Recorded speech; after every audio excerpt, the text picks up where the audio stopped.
For as long as we've existed, we've been totally obsessed with the one thing we can't beat, death. But what if we could? We're about to dive into the wild and often deadly history of our quest for eternal life. And this is not a recent thing. We're talking millennia. From the very first emperors all the way to today's tech billionaires, the goal has always been the same: live forever. But how they've tried to do it, well, that's where things get really interesting. A mix of magic, medicine, and honestly, a little bit of madness. Okay, so let's kick things off by jumping way back, like over 2,000 years ago. We're talking about the very first emperor of a unified China. This was a guy who could conquer entire kingdoms, but there was one enemy he just couldn't defeat: his own mortality. So this is Qin Shi Huang. I mean, think about the power this guy had. He takes over at just 13, unifies all of China, starts building the Great Wall. He's a legend. But running underneath all of that epic achievement was this constant, nagging fear of dying. He sent people all over the world searching for a so-called drug of deathlessness. And the irony? That very quest is what killed him. He didn't even make it to 50. So you're probably wondering, what on earth was in this drug of deathlessness? Well, get this. His alchemists gave him an elixir made from liquid mercury. You got to remember, to them, mercury was this magical, almost otherworldly substance. It was a metal, but it was liquid. They thought it held the key to, well, everything. And the emperor, he drank it every single day. And just look at the scale of his obsession. I mean, 8,000 soldiers. He was so committed to this immortality thing that even while he was drinking his daily dose of poison, he was also building this insane backup plan. An entire underground palace guarded by this silent clay army. Every single soldier is unique, life-sized, all just to protect him in the afterlife, in case the elixir didn't pan out. And that's the ultimate brutal irony, isn't it? The guy who built wonders and unified a nation was taken down by his own desperate hope. That mercury didn't make him immortal, it just ate him alive from the inside. He's probably the most famous early example, but believe me, he was far from the last person to die chasing this dream. So yeah, the emperor's story wasn't a one-off. Let's jump forward in time to medieval Europe, where the exact same obsession popped up, just with a different name: the Philosopher's Stone. The goal was identical, and guess what was right back at the center of it all? Yep, mercury. For alchemists, creating this stone wasn't just science. It was like this whole mystical, spiritual journey with 4 key stages. They'd lock themselves away, messing with things like mercury and arsenic, convinced they were tapping into the secrets of the universe. And the final prize, this red stone, was the ultimate jackpot. It wasn't just about turning lead into gold. That was cool, sure. But the real prize was that it was supposed to grant you eternal life. But here's where you see this huge gap between the myth and the grim reality. You have these romantic legends about guys like Nicholas Flamel, who supposedly found the stone and is still kicking around somewhere. The truth? He was a scribe, a businessman. There's zero proof he ever touched a test tube. The actual alchemists, people like Paracelsus, they were the ones in the trenches, and they were experimenting on themselves. And, well, they often died young, poisoned by the very stuff they thought would make them live forever. Okay, let's hit the fast forward button and jump all the way to today.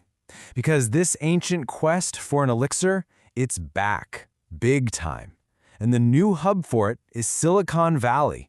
Only this time, the magic ingredient isn't some weird metal. It's something way more personal. It's young blood. And look, this whole thing didn't just come out of nowhere. It actually started with some pretty fascinating science. They found that if you literally connect an old mouse and a young mouse so they share a circulatory system, the old mouse seems to get younger. Wild, right? But then, what happens? That little kernel of real science gets grabbed by startups who smelled a business opportunity. And the poster child for this was a company called Ambrosia. Their offer was simple. For $8,000 per treatment, they would pump you full of plasma from teenage donors. They tried to dress it up as a clinical trial, but let's be real. Customers were paying, there was no placebo group, and the results, mysteriously, never published. It got so bad that even the original scientist, the guy whose research on mice kicked the whole thing off, called them out. He said they were basically just abusing people's trust. Eventually, the FDA had to step in and put out a warning, saying these transfusions were unproven and even potentially harmful. Ambrosia went out of business, but that hunger they were selling to, it hasn't gone anywhere. So, okay, what if the goal isn't to stop death, but to just hit the pause button? That's the whole idea behind cryonics. The promise is simple. We freeze you now and hope that some super advanced civilization in the future has the tech to thaw you out and fix whatever killed you.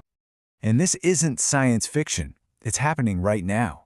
In a facility in Arizona, there are these huge, steaming tanks of liquid nitrogen, and inside them, over 200 people, or, in some cases, just their heads.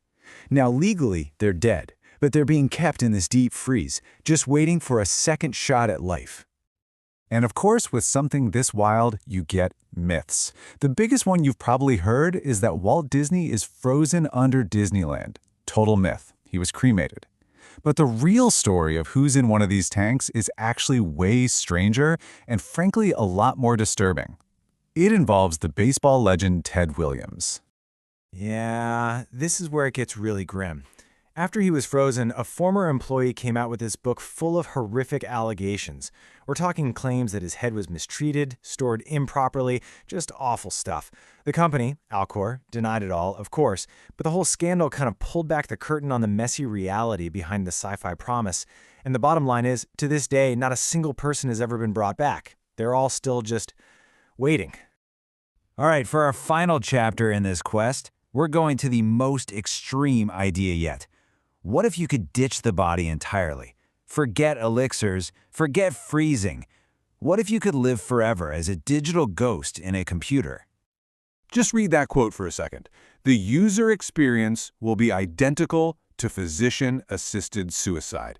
That's not me saying that. That's from the co-founder of a mind-uploading startup called Nectome, and it reveals the massive, terrifying catch to their whole plan. For them to preserve your brain, you couldn't be dead already. They had to kill you.